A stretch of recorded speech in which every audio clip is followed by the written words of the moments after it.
I'm going to do it here. Yes, yes. You want to test? No. Right. Oh, okay. You ready? We'll talk a little bit about shul organizations, because that's a real important part of this shul as well as all the others. Tell me about your the part that you played with the Scouts and the NCSY, and just being a Cub Scout leader. Well, I'm going back now to 1958. I was a den mother with the first Jewish troop in this area, in the Hampton Roads area. It was Troop 3, and Martin Samuels and I worked together with the scouting. He wore many hats, Martin Samuels, and he fit them all quite well. I helped him as a den mother. We had started out with 5 boys and ended up with 14 boys as den scouts, as scouts, Cub Scouts. They had various events. They had one camp out, overnight camp out at my house in our backyard. We have an acre of ground in the back, and they camped out all night and had a bonfire, and that proved very successful. You want to know my other activities? Well, let me ask you, just real briefly on the Scouts. Why is it important for a shul to have organizations like Scouts and baseball and all types of things? What's the importance there? Well, one of the main reasons of having it, it brings a group together. It gives the boys a social outlet. It teaches them moral ideas.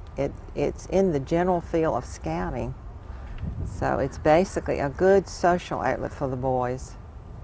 One thing when we're doing this, I should tell you, but try to speak in complete sentences. I might prompt you a little bit and give you an idea of what to start with, so people, they're not going to hear me, so that they'll understand when they're listening to you what it is exactly that we're talking about.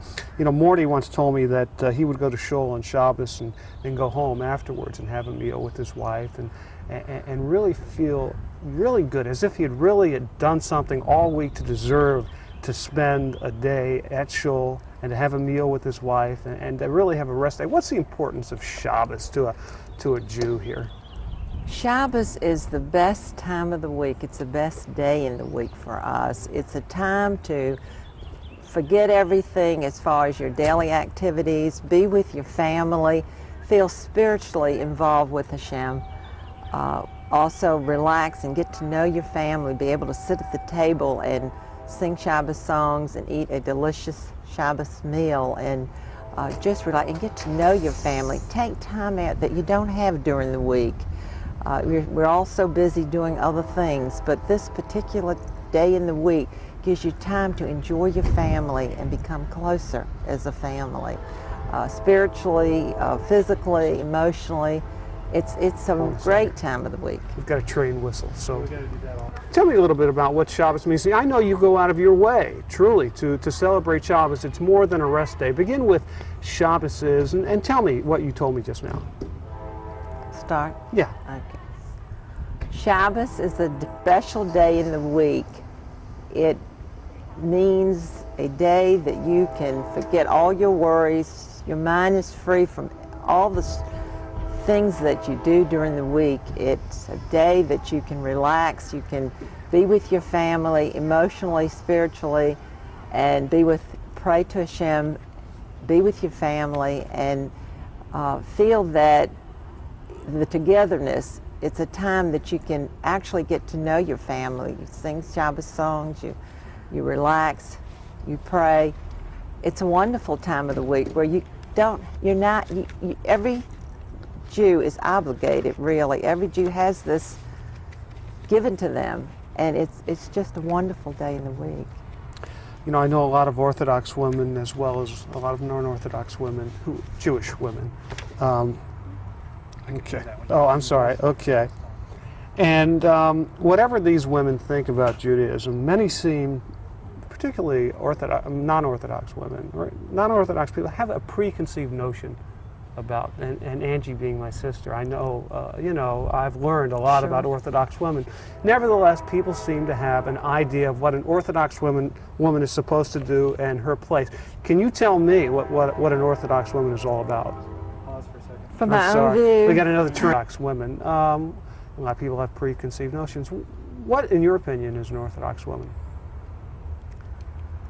In my opinion, an Orthodox woman is really the queen of the house. She's the really the focal point in the whole household. It's a way of life. To me, it's a way of life. She is dedicated to her religion. She's dedicated to Hashem. She's dedicated to raising her children and seeing that things run smoothly in the household. Let's talk a little bit about the sisterhood. That's probably, actually the sisterhood, I understand, goes beyond the beginning of this shul. Can you tell me a little bit about... what is sisterhood? Well, not only the importance of the sisterhood, but a little bit about the history. Yeah, I know it goes back to Beth Abraham over on 20th Street. Maybe you could start out with that. The sisterhood started back on 20th Street, and then talk a little bit about how it became this sisterhood. What it's composed of, what, the women and well, just a little bit of the history, you know. So, what I know, I don't know. What okay. you know, that it started on 20th Street in 1933 and it became our sisterhood, and then get into how it impacts your life. And don't worry about breaking up. We'll start again. That's all right. Okay. Doing fine. The sisterhood, the B'nai Israel sisterhood began in the 20th Street shul a little before my time. Hannah Khan was the first sisterhood president. It's composed... I'm sorry, there's a plane. Okay, what were we talking about? Oh, this is the start back with that, the whole thing, the beginning, okay. and, you know. Okay, the B'nai Israel sisterhood is really composed of dedicated women who feel an obligation to Judaism. All the women, we have a great bunch of women, they all strive to be the right hand of the rabbi. I believe it started back in the 20th Street Synagogue. That was a little before my time. And most of the women feel an obligation to work for the synagogue, to work in any capacity they can for the betterment and the good of the synagogue. Okay.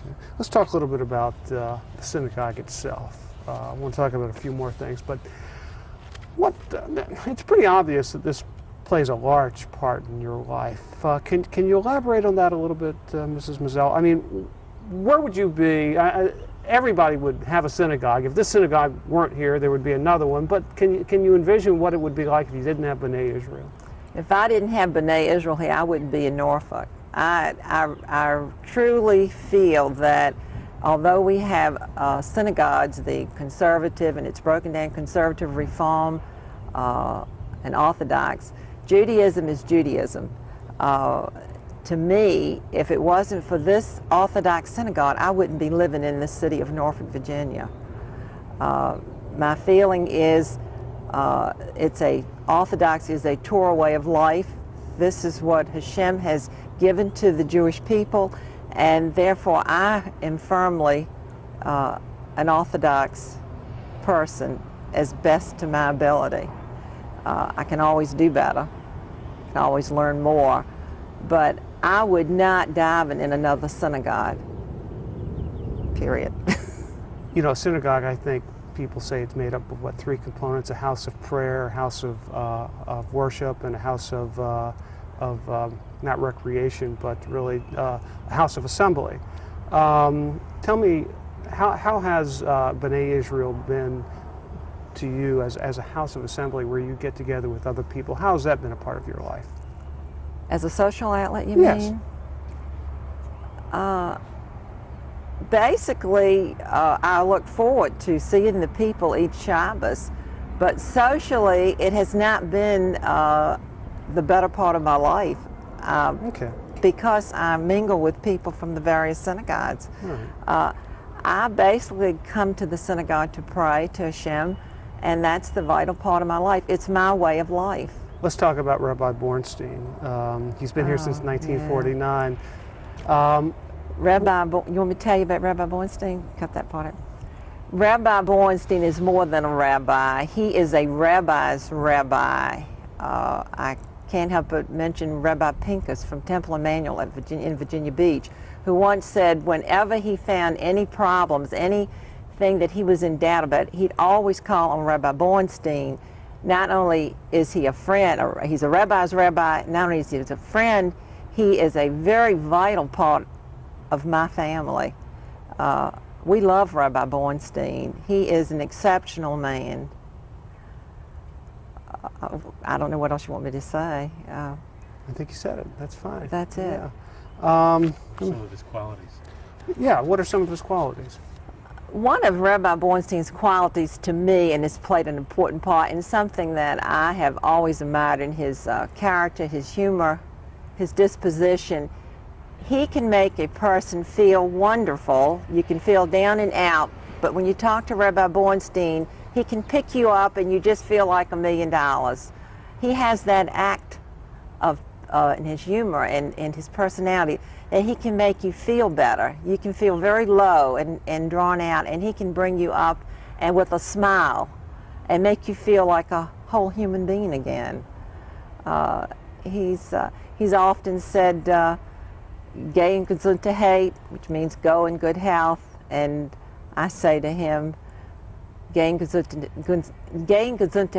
and he should live to be 120, which is 120 years of life. We just love Rabbi Bornstein. That's great.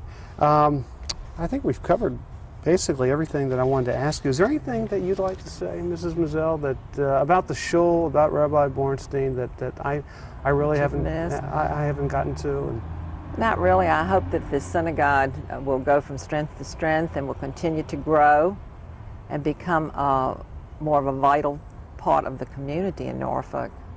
It should only go from strength to strength, and we should stay well and see it grow. Okay. That's it. Sounds good to me. Okay. Is that okay?